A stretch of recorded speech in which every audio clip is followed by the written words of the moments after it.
What's up, everybody? As you guys already know, I've been playing Yu-Gi-Oh! For 20 plus years, and in this 20 plus years of playing this card game, I learned a lot of tips and tricks that can help you guys become better players and also help you new players out to get into the Yu-Gi-Verse. So, I've been doing some little research on YouTube to see what people are searching for, and apparently a lot of you guys are wondering what should you bring to your Yu-Gi-Oh! Tournament. I'm assuming a lot of you guys don't know what to bring to locals. A lot of you guys probably only play online and you're going to locals and you don't know what exactly to bring. You might know to bring your deck, but it's the small things that always catch people off guard. So, in this video, I'm gonna tell you everything. So, stripping straight into the topic, man. What should you bring at locals?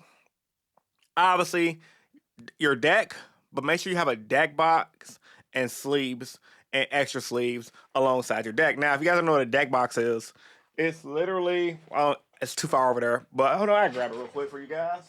It's literally something like this. It holds your deck inside. It's big enough. Right now, I got my Beyblade deck up in there. If you know, you know. Beyblade X is awesome. But yeah, you hold your deck inside the box, so that way, when you're walking around, it's not in your pocket. It's not, your cards aren't getting damaged by rubber bands, things like that. And sleeves, the sleeves are the sleeves that go over your cards while you're playing. Those are also really good for you to as well to protect your product. A lot of you guys may not, or may not know, Yu-Gi-Oh is an expensive card game. Some cards can go as low as $5 up to $80 to $100 depending on the card. Some cards even $200. So if you have an expensive card and you've researched it out, or if you just want to keep your stuff in prime shape, so when you do get rid of that deck, you can trade it away.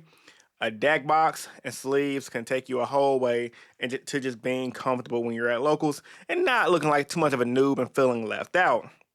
Now, outside of the deck box and sleeve, I'm gonna go old school with you guys. A pen and mother effing notepad. So, I need to listen to this tip as well because I'm very guilty of just going to locals on a whim and just bringing my cell phone and calculating life points on cell phone because that's what you would mainly track your pen and paper for, is for life points. But I'm gonna go a little step deeper for you guys that may not know, and for you veterans out there who may not know, who don't travel to big events like I do. So when you're at a big event, and even if you're at locals, pen and paper always trumps calculator. So let's say if you and your opponent get into a dispute about life points, you can say, look, man, I've been tracking everything right here. It's on paper. And your opponent says, no, life points are still off. I have it right here on my cell phone. You call a judge over. The judge is always going to rule with somebody in the paper. And that's because it shows that you took more extra time to make sure the game state was properly done. So pen and paper is really huge. Now, more in the local scene, you probably can get away with not having pen and paper. And even in the YCS scene, some players aren't really that douchebaggy, but it's only take one player to leave a bad taste in your mouth to have life point discrepancy. And sometimes it happens, you know, people take their time out and they want to win playing Yu-Gi-Oh! Just like you do. So sometimes you guys might be in the middle of the game and both of you honestly might forget. And by having pen and paper, it just helps track things down and keep a better environment for all players. Next thing, a trade binder or a binder in general. So when you guys are going to a tournament, make sure you have a trade binder. I cannot stress this enough. Now, if you know you're just going to go play the tournament, go home, and that's fine. But even then, you still should have a binder. For example, when I went to YCS Houston, I was just going to play. I left my binder at home, mainly due to the fact that my book bag that I was taking on the airplane was full. And I like to travel light. However, by not having a binder, when I had my entry packs, I pulled an expensive card called Malice About. Malice About at the time was going for around $150. I think it's still over $100 because it's a QC quarter century rarity. And this whole time I just had to leave it in my hotel room because I did not want to risk having it in my deck box getting dinged up because it's not in protection and having it somewhere else where it might get damaged, like in my pocket, sweater, jacket pocket, whatever. So by not having a binder, I had to pretty much leave it in my hotel room and leave it in my camera case until I got home. And, you know, it kind of made me a little uncomfortable. And then there's people who do want to trade. Sometimes when you're at places, people do want to buy cars as well. So no matter what happens, it's always good just to have something on you to hold your cards. Just in case you want to switch something out throughout some fun games, things like that, you have a way just to keep your collection nice and tidy. And this is also good in general to have a binder because when you're playing Yu-Gi-Oh! And especially if you get good at it and you care about being better, you're going to eventually want to build up a staples binder. So when you already have a binder put to the side, just to hold your deck building stuff. So let's say if you want to switch your deck or add a special tech for this week, instead of digging through your bulk of 1,000 cards, you already get that staples binder. So yeah, if you're going to start in Yu-Gi-Oh, you want your first tournament, just make sure you bring a binder. Because trading sometimes can be fun. Selling cards is great. Don't sell shop cards in Konami official events. That's illegal. That's against the rules. However, if you're at locals, like at my locals, they don't care about people buying and selling cards within the shop. As long as you don't cut them off from a sale, they don't really care. And that's just pretty much locals etiquette. Everyone locals is going to be different. So don't try to sell cars at the locals to get yourself banned. However, if you know somebody, you meet them online, you meet them at locals, if you got to step outside, you should be able to sell your card, no problem. Now, outside of trade binder, bring snacks or drinks, depending on the local. So I'm lucky enough to be one of those few players that have a locals that the snack options are limitless. It's damn near like going to a Japanese snack store. My locals Quality Gaming, they have chips, peanuts, junk food. At one point, they did have protein bars. I was the only one buying them, so they stopped carrying them, which is fair. Like I don't blame them for not carrying a product that people ain't buying. Only one person's buying. However, every local ain't like that. I've been to shops where you might be able to buy a pop or a water, but that's it. No snacks, no junk food, no nothing. And a lot of the Chicago shops typically have snacks. So if you're in Illinois like me or Chicago even, you're good. But nowadays, they don't really have snacks like that. It's really hit or miss depending on what your locals is like, or if they're in an area that don't really need to carry snacks. But even then, I still like buying a bag of chips, buying some candy, just something to chill in between rounds so you can munch on. So if it's your first tournament, bring you some snacks, feel the vibes out. And if it's a store that carries snacks, obviously you don't have to do it moving forward. But it's just good to have in general. But what if you're like me, you're a fitness dude, you don't really want to eat no junk food, you can pack you some protein bars, pack you a protein shake to have it in between round, because when you're playing, you get tired, you get hungry, especially as older players. The younger players can kind of ignore this, but us older players, 30 plus, I started experiencing these things in my 30s. When I get hungry in between rounds, my misplays go up tenfold, and I get very irritable to the point where it's kind of like I don't even want to be there anymore because I'm gonna blow a gasket if something doesn't go my way. So keep you some snacks on you from getting hangry, if that makes sense.